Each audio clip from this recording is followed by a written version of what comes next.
Bonjour et bienvenue sur Non Limite Sécu, le podcast francophone hebdomadaire dédié à la cybersécurité.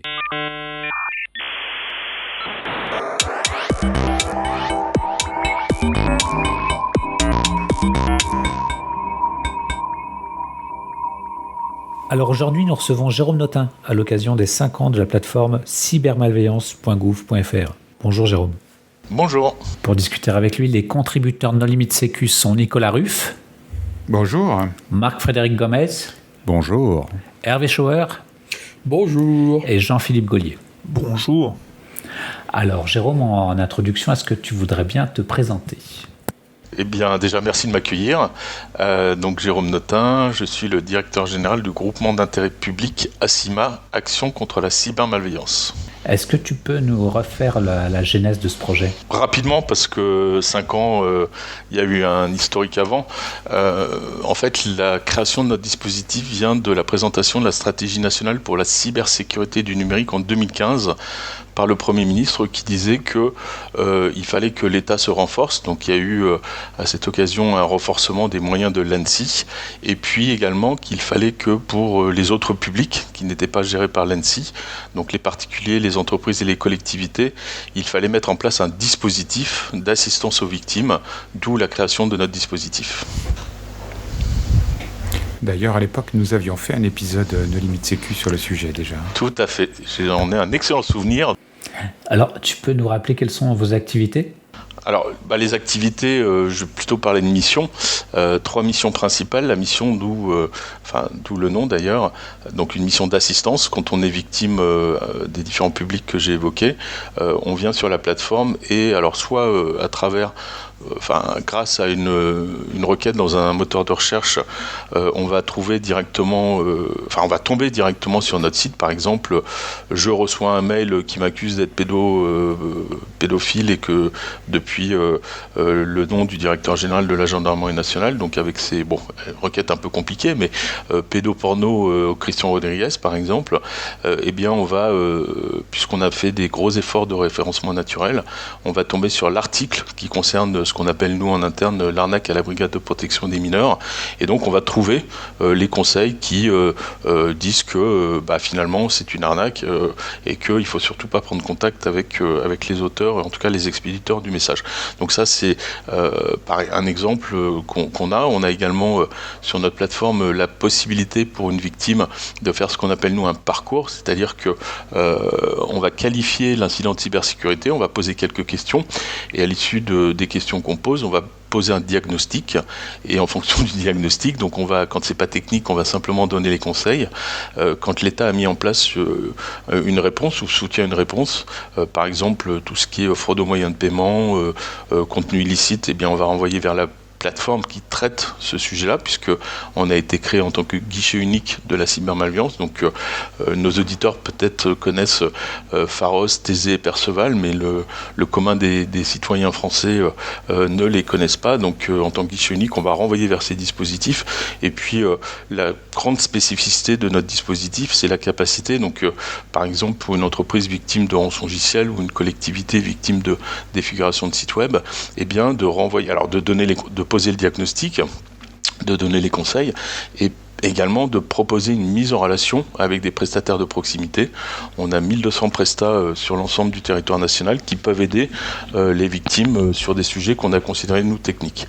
Donc ça c'était la première mission. Deuxième mission, on y reviendra peut-être, prévention, sensibilisation. On produit beaucoup de contenu sous la licence Etalab 2.0. Donc ça veut dire que toute structure est en capacité de nous demander le code source de nos productions. Alors pas les vidéos, vous savez que les vidéos, les licences sont toujours un peu particulières, mais tout ce qui est contenu figé, on va dire, en PDF par exemple, eh bien on peut demander nos contenus et on va fournir les sources pour que une collectivité, une entreprise puisse rappeler les bonnes pratiques sur la gestion des mots de passe, pourquoi on fait des sauvegardes. Donc des choses qui peuvent paraître basiques, mais qui sont encore utiles pour nos publics. Et puis la troisième mission, c'est l'observation de la menace. Qu'est-ce que les gens viennent chercher chez nous ? Qu'est-ce que les prestataires qui interviennent chez les victimes font comme intervention ? Et donc pouvoir adapter les contenus qu'on propose et les alertes qu'on publie au regard de l'évolution de la menace. 1200 intervenants, il y a, dans ces intervenants, tu as un peu de tous les spectres, tout le scope de l'intervenant. Il y a un label spécifique qui est le label Expert Cyber. Il y a combien d'entreprises aujourd'hui qui sont experts cyber et en quoi ça consiste ? Le label Expert Cyber, on l'a lancé en février 2021. On en avait 50 prestataires qui étaient donc labellisés par l'AFNOR. On a plus de 200 aujourd'hui. En quoi consiste le label ? C'est un label qu'on a créé avec les fédés, les syndicats représentants des prestataires de proximité, qui sont membres de notre dispositif de groupement d'intérêt public. Et l'objectif est d'être en capacité d'identifier les prestataires qui ont une expertise en cybersécurité pour tout ce qui est remédiation, donc la réponse à incident, et également l'accompagnement à la sécurisation. Dans les territoires, on a plein de boîtes qui font de l'informatique. Certaines font de la cyber, plus ou moins bien. Donc l'objectif, une fois de plus, c'était pour l'utilisateur final, le client, donc professionnel, que ce soit une collectivité ou une entreprise, de se dire que lorsqu'elle fait appel à un prestataire labellisé, eh bien, grâce à l'AFNOR, qui est l'opérateur pour nous de l'étude des dossiers, eh bien, elle est certaine qu'elle a, alors non pas quelqu'un qui est en capacité de faire des reverse, l'objectif c'est pas ça, c'est pas les PACI, les PRIS ou les P10 de l'ANSSI, c'est vraiment au regard de nos populations, de nos victimes, les petites victimes, eh bien, de pouvoir proposer des gens qui sont à l'état de l'art en termes de cybersécurité. 5 ans, ça fait quand même un bon moment. Question en 2 étapes. Qu'est-ce qui, selon toi, a le mieux marché et qu'est-ce qui a le moins bien marché ? Je vais commencer par le moins bien. Plein de choses n'ont pas bien marché, mais quand on regarde un peu derrière nous, moi j'ai le souvenir que dans mon premier programme d'activité que j'ai présenté aux membres en 2017, le pitch général c'était l'acquisition de la notoriété. Il fallait qu'on soit connu, il fallait que nos concitoyens, nos entreprises et nos collectivités sachent qu'il y a un truc en GouVFR, on s'en fichait qu'elles retiennent le nom de domaine, mais qu'il y a un truc en GouVFR qui a été créé pour les aider. Nous, on fait un des plus beaux métiers du monde, aider les gens. Et quand on regarde 5 ans après, et d'ailleurs notre président, qui vient de changer, souhaitait qu'on puisse évaluer justement notre notoriété, l'évolution de la notoriété. Donc nous avait demandé de faire une étude annuelle sur quel était le niveau de connaissance de notre existence, de nos publics. Donc quand on regarde un peu en arrière, on voit qu'il y a une évolution évidemment, mais on est encore très très très très loin du 100% qu'on s'est donné comme objectif de notoriété. Ça reste 5 ans après, dans mon programme d'activité présenté donc à nos membres, l'objectif général qu'on s'est fixé. Et donc malheureusement peut-être on va encore avoir pendant quelques années ça.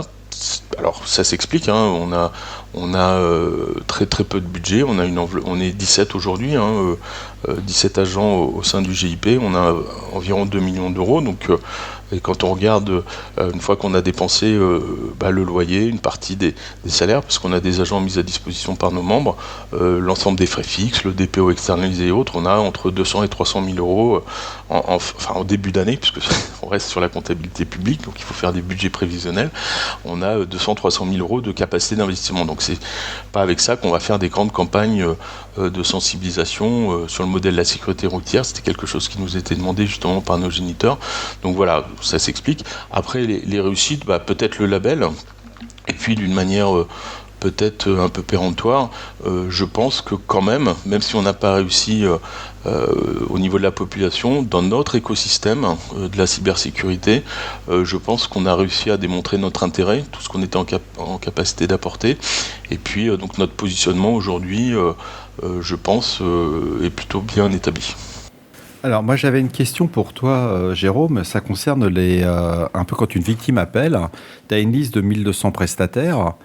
Et est-ce que la victime va être dirigée par rapport, je suppose par sa région, mais est-ce qu'il y a une grille tarifaire, un prix normalisé ?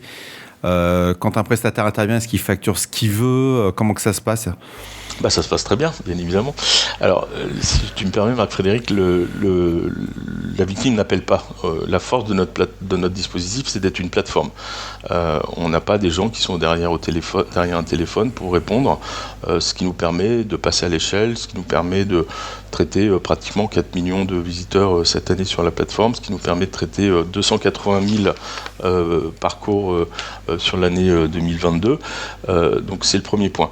Après, une grande évolution qu'on a faite, et je pourrais vous en parler, une crainte que j'avais moi, que ça allait fonctionner ou pas, mais entre la version 1 de la plateforme lancée à notre genèse en 2017 et la version actuelle lancée en février 2020, on a eu chaud sur la date par rapport à mars 2020 et le premier confinement, c'est que en fait donc dans la première version, on qualifiait l'incident de cybersécurité, le profil de la victime, et on affichait sur une carte la liste des prestataires qui, lors de leur référencement, on n'avait pas encore les prestataires labellisés, étaient en capacité de répondre à la victime. Quand un prestat se référence, il va dire je bosse sur du rançongiciel, je bosse pour la fraude particulier, je bosse pour de la défigue de sites web, tout ça pour des particuliers, des entreprises et ou des particuliers, oui, non des particuliers, oui, non des entreprises, oui, non des collectivités. Donc on se limitait entre guillemets à ça.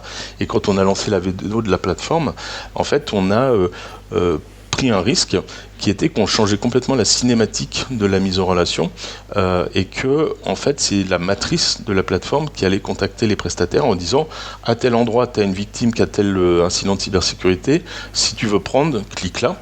Et donc c'est au prestataire de se dire qu'il est disponible, et donc dans l'espace privé de la victime va voir s'afficher les prestataires dont les humains ont répondu. C'est pas une machine ou un algo ou un bot qui va répondre, c'est vraiment quelqu'un qui a répondu en disant je suis disponible. Quand on a créé le dispositif, on s'est vraiment posé la question, et on avait des gendarmes et des policiers à nos côtés, puisqu'on était incubés par l'ANSSI, mais en lien avec le ministère de l'Intérieur, qui souhaitaient plutôt ce genre de choses. Et en fait, on a fait une petite étude, on s'est rendu compte que si on faisait ça, on créait une profession régulée, au même titre que les avocats, les médecins et autres, et donc on ne pouvait pas imposer des tarifications. Donc ce qu'on propose, c'est que le prestataire, au regard de la faible qualification de l'incident de cybersécurité, par exemple une entreprise victime de rançongiciel, on va lui demander le nombre de postes impactés, et le prestataire va être en capacité de dire moi je pense que ça va coûter tant, mais ça reste indicatif, et c'est ensuite à la victime et au prestataire de respecter les bonnes pratiques du commerce et de faire des devis, et la victime va être en capacité de choisir entre 3 ou 4 prestataires et donc les challenger entre guillemets. On sait que dans une situation d'urgence c'est un peu utopique de dire ça, mais en attendant voilà, on ne fait que nous une mise en relation, et ensuite charge à la victime de vérifier que les tarifs sont à l'état de l'art, là encore au niveau du prix du marché. Et comment la plateforme, elle choisit les prestataires qu'elle met en relation avec la victime? Alors, la plateforme, elle choisit par algorithme, c'est-à-dire qu'elle va vérifier que le prestataire veut bien... Oui, mais l'algorithme, il est publié? Alors, on peut le publier, il n'y a aucun problème. Donc, elle vérifie que le prestataire souhaite travailler sur ce type d'incident, qui souhaite travailler sur ce type de victime et qui est dans la zone géographique. Et en fait, l'algo, on l'a modifié assez rapidement. Typiquement, sur la zone Île-de-France, on sollicitait, je crois, alors par vague de 10 minutes, on notifiait les prestataires, notifier 20 prestataires pour dire, comme je le disais tout à l'heure, à tel endroit tu as une victime qui a tel problème. Et en fait, on notifiait trop de prestataires au regard... c'est-à-dire que les prestataires sont hyperactifs. En fait, voilà, je l'évoquais tout à l'heure. Moi, ma crainte, j'avais 2 craintes quand on a lancé la plateforme V2, puisqu'on a refait la totalité du code. La première, évidemment, sans surprise, c'était que le fait qu'on se fasse pouner parce qu'on avait une vulne qu'on n'avait pas identifiée. Bon, ça, c'est tout nouveau projet, même si on avait fait du bug bounty, même si on a fait des différents audits, tout ce qu'on pouvait faire au regard de nos faibles moyens. Et puis la deuxième, c'était que les prestats jouent pas le jeu. Et les prestats, au final, jouent vachement le jeu, que ce soit les prestataires référencés ou labellisés. Je peux vous donner une stat. On a 64%... Oui, mais attends, mais comment tu es sûr que le prestataire, il n'a pas un robot pour répondre, mais que c'est un individu qui répond? On regarde un peu le comportement des réponses, et on a... Je te le disais, on a offert la capacité aux prestataires de mettre un champ texte libre qui permette de personnaliser.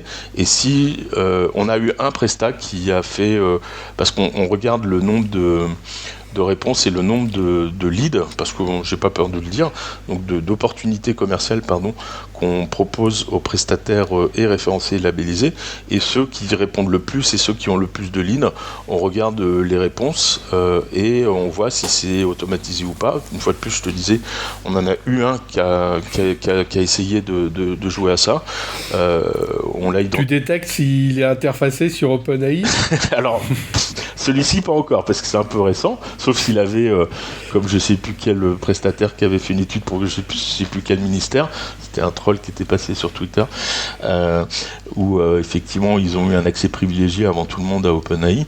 Non, je ne saurais te dire si effectivement... Il suffisait de payer. Peut-être. On avait déjà pas mal évoqué le point des prestataires lors du premier épisode. Peut-être que tu voudrais nous parler d'autres aspects. Sur les aspects positifs, il y a un truc qui peut nous faire passer pour des profiteurs de crise, mais je suis quand même assez fier, c'est la première vraie campagne de sensibilisation en complément de ce qu'on avait pu faire avec l'Institut National de la Consommation, où là pour le coup on a pris un abonnement au Consomag, mais c'est pendant le premier confinement en 2020 où on a eu l'opportunité de diffuser entre la pub pour les culottes et la pâte à tartiner base de noisettes et d'huile de palme, donc de pouvoir diffuser des messages de sensibilisation. En fait, l'histoire, c'est avril 2020, donc 15 jours, 3 semaines après le premier confinement, France Télé qui nous contacte eux-mêmes, parce qu'on avait pris contact avec eux fin d'année 2019, et qui nous dit on n'a plus d'annonceurs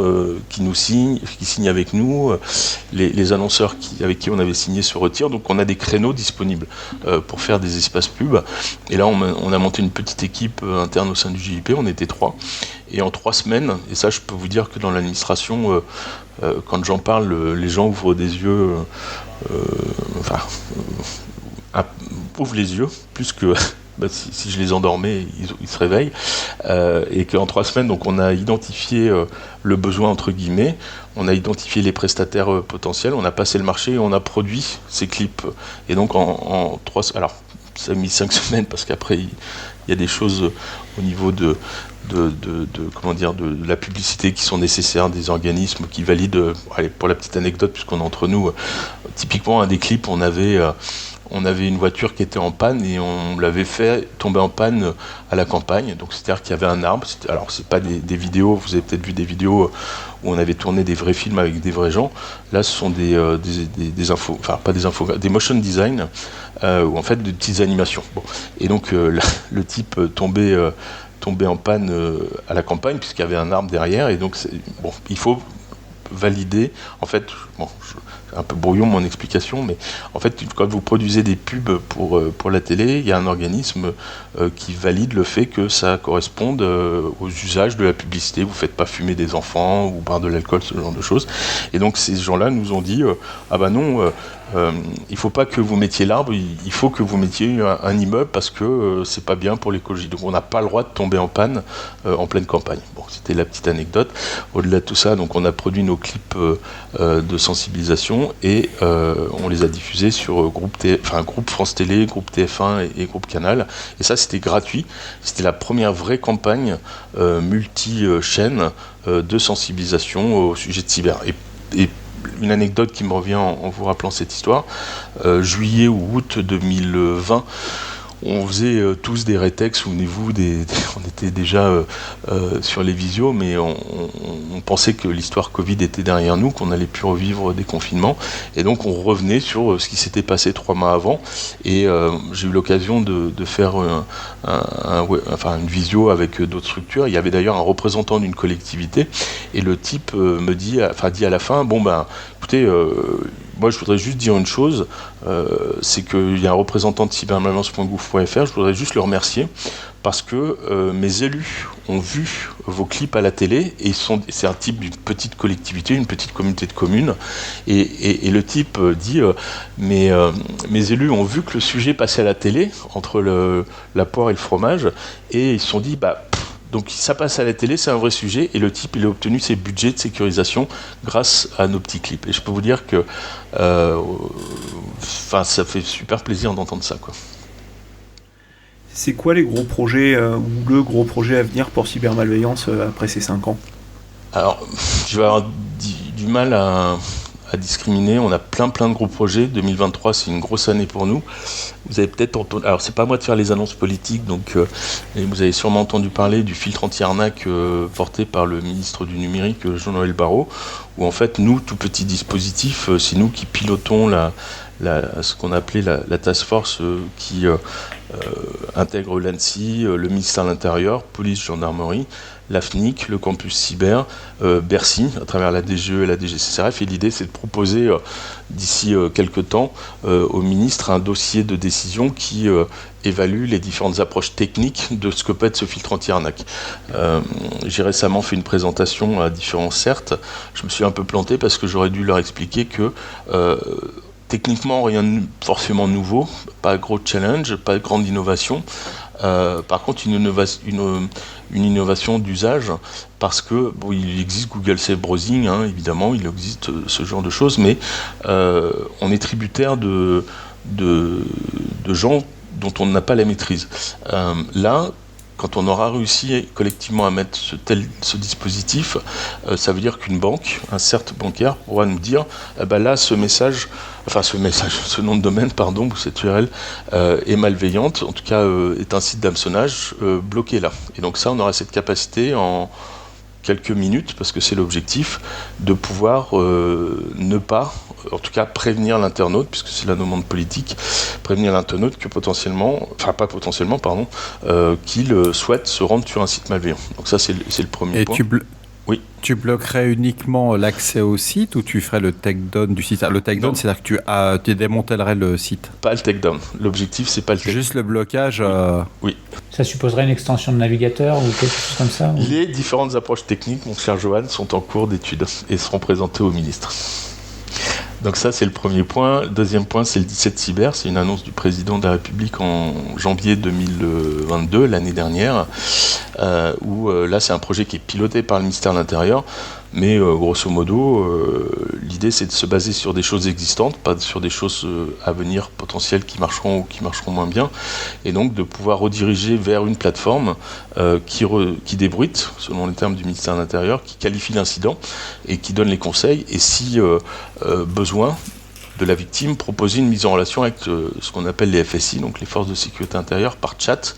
Donc, et la police et la gendarmerie opèrent depuis maintenant peut-être 3 ans pour la gendarmerie, un peu moins pour la police, mais un chat en ligne, donc de pouvoir renvoyer la victime vers cet opérateur des FSI en indiquant à l'opérateur que c'est une entreprise victime de rançongiciel, par exemple, et donc de pouvoir donner les conseils et autres. Donc j'en ai déjà beaucoup dit par rapport au projet. Après, un sujet qui nous tient à cœur, c'est le mois européen de la cybersécurité. C'est nous qui reprenons en fait à la demande de l'ANSSI le pilotage du mois européen cyber.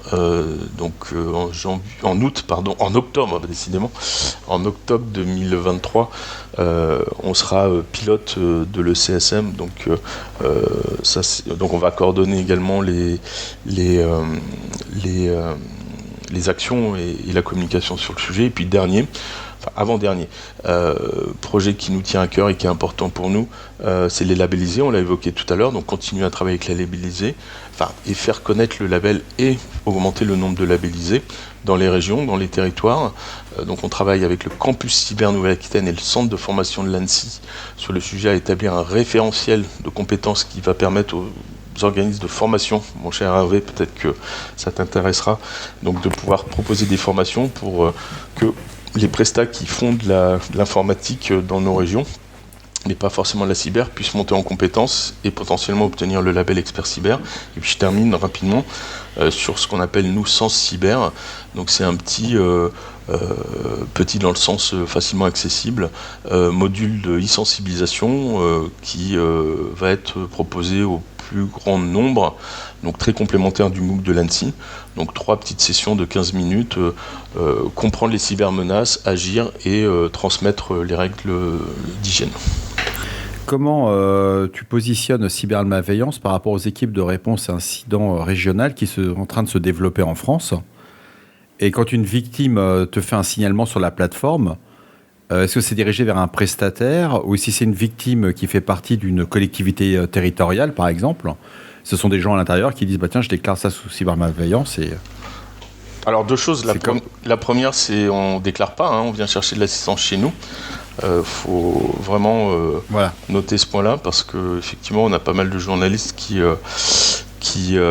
font l'amalgame et c'est un peu dommageable pour nous parce qu'en fait, c'est déceptif pour la victime. Les victimes qui voient un papier en disant allez signaler un phishing sur cybermalveillance, elles ne trouvent pas d'endroit pour signaler. Donc, bon. Même juridiquement, quand tu prends le cas pour pas être conseil, quand une entreprise dit que tu dois aller sur cybermalveillance, tu dis va faire un signalement sur cybermalveillance. On vous recommande. Eh ben, c'est pas bien. Et puis la deuxième question, alors non, le choix qui a été fait par l'ANSSI au niveau des CSIRT régionaux est que ça va être à la victime de choisir. On a notre ancien président, Guillaume Poupard, qui disait la réponse ne doit pas être un t-shirt à taille unique et c'est à la victime de choisir si elle veut venir chez nous, elle veut venir sur les CSIRT régionaux en construction, si elle veut venir sur les CSIRT sectoriels, voilà, donc on avait imaginé, nous, au départ, effectivement, pouvoir essayer de s'articuler d'une manière complémentaire entre nous et puis les CSIRT régionaux. C'est pas ce qui a été décidé, donc je pense que c'est donc évidemment la meilleure approche. Ok, Jérôme, est-ce que tu voudrais apporter le mot de la fin ? Eh bien, rendez-vous dans 5 ans pour les 10 ans de cybermalveillance. Alors, en attendant, peut-être que certains auditeurs de No Limit Sécu pourraient t'aider. Est-ce que tu as un message à leur faire passer ? Oui, j'ai parlé du Mont Repin Cyber, c'est quelque chose. Alors, on va changer l'organisation qui était à l'ANSSI. Nous, on est beaucoup moins nombreux au niveau service communication, donc ça sera peut-être un petit peu moins ambitieux que ce que l'ANSSI pouvait faire, en tout cas dans un premier temps. Mais voilà, donc tout ça pour dire qu'on va avoir besoin de matière grise pour produire du contenu, pour nous organiser au sens large. Alors, je ne vais pas parler de logistique parce qu'on n'est pas dans des éléments physiques, mais toutes les bonnes volontés, comme c'était déjà le cas, mais peut-être encore plus aujourd'hui, puisqu'on est une petite équipe, toutes les bonnes volontés seront accueillies à bras ouverts pour nous aider à faire que le mois européen cybersécurité 2023 ne soit pas trop en mode dégradé par rapport à ce que on avait pu vivre ces années précédentes. Bon, eh bien, le message est passé. Jérôme, merci beaucoup d'avoir accepté notre invitation. Merci aux contributeurs. Chers auditeurs, nous espérons que cet épisode vous aura intéressé. Nous vous donnons rendez-vous la semaine prochaine pour un nouveau podcast. Au revoir. Au revoir. Au revoir.